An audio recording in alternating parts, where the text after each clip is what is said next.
I remember it like it was yesterday. Being in Columbus brings back special memories for Patrick Kane.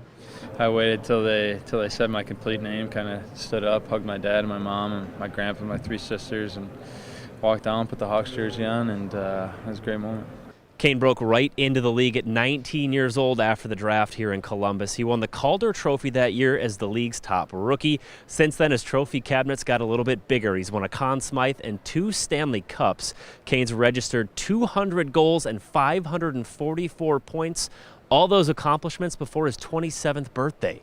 I was thinking about that. This is kind of where it all started for me. It was an intense day. I remember having to take about 10 bathroom breaks within an hour because I was so nervous about the draft and what was going to transpire and what was going to go down. And at that time, you're not really thinking about what team you're going to or where you're going to be selected or what the city's going to be like. And couldn't have worked out better. Very fortunate enough to go to Chicago and the Blackhawks and being part of that organization. It was a treat.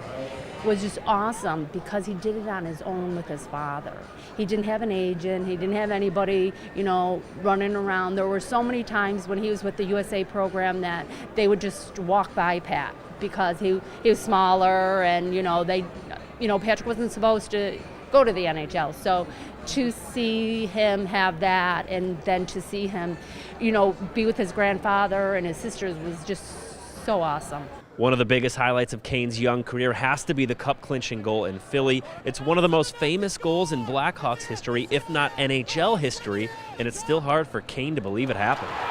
It's one of those moments that kind of looking back on it almost feels like it didn't really happen. It feels kind of like a dream, It's, everyone kind of stick handles around when they're younger and shoots pucks and plays around saying that they're going to score the Stanley Cup winning goal, and I kind of got to live that dream. When Patrick scores the goal, nobody knows what to do, and we know we're surrounded by Flyers fans.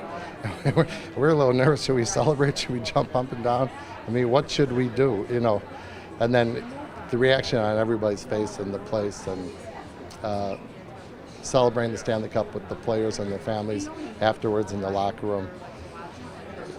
We'll never forget that day. I don't think you could predict any of the success that has happened with the team, and just amazing the way everything worked out. Very fortunate that I got to go to a team that had a lot of good players already in place, and I got to be part of that core group, so very exciting. In Columbus, Eric Lear, Blackhawks TV.